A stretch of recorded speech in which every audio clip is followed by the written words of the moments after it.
Hi, this is Eva for Once Upon a Timeline, and today I'm going to talk about some changes in the famous story of Bruce Lee's death. Now, this one's been bugging me for a couple months, but now that a book is coming out, I feel like I finally need to just say something. The story of how Bruce Lee died has really changed for me. Okay, first of all, they're saying he collapsed while recording dialogue for his film Enter the Dragon. No, I don't remember him working at the time. He was taken to a Hong Kong hospital where doctors diagnosed him with cerebral edema. Now, that could be right, but I remember very clearly that they never really knew what killed him. The story I remember really clearly is that he was at him and his wife were at their home together, and he had gotten a headache, and she had given him an aspirin, an ordinary, plain old aspirin, which he had taken for his headache, and he went and laid in his bed, and later he was discovered dead. They never had an answer as to what killed him. And he was a very respectable person in my timeline who was very much into health and being very careful with his body, and kind of the old body is a temple kind of thing. That does not appear to be as much a case in the current timeline.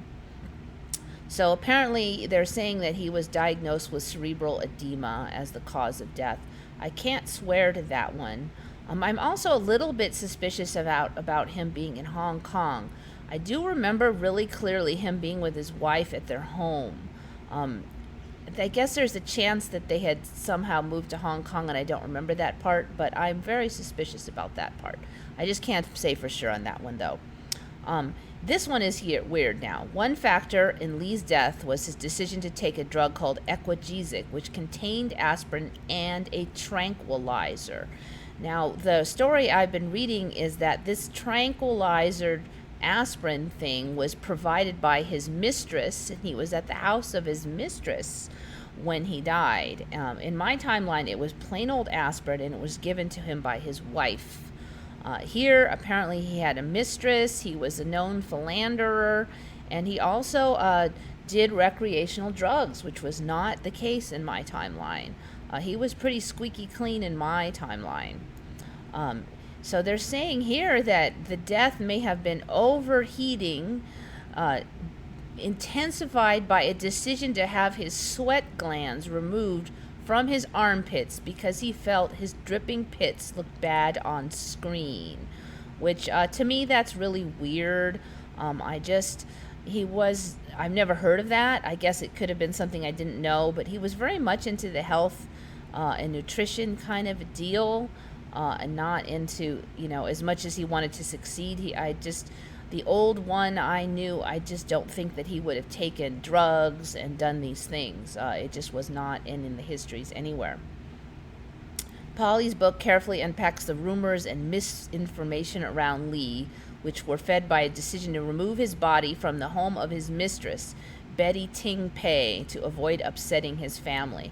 The story now is that he collapsed, and then they kind of tried to cover up that he died there at that scene at the mistress's house. But in my timeline, he most definitely died at his own home. Here he was rushed to the hospital, and they were trying to say he died at the hospital. But the cover-up never, and even in this timeline, includes attempting to make it sound like he died at his home.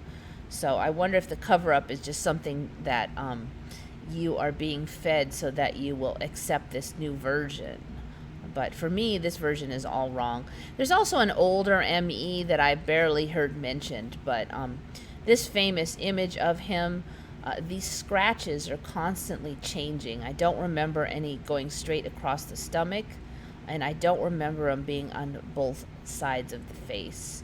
I think this one changes through the timeline, so it's an interesting one to keep an eye on. I was somewhat of a Bruce Lee fan, so I did kind of follow his career, and I feel like a lot of things have really changed, and he's just not the person that I respected at the time. Now he's somewhat of a disreputable kind of guy, which I find really sad. Anyway, this is Eva signing off for Once Upon a Timeline.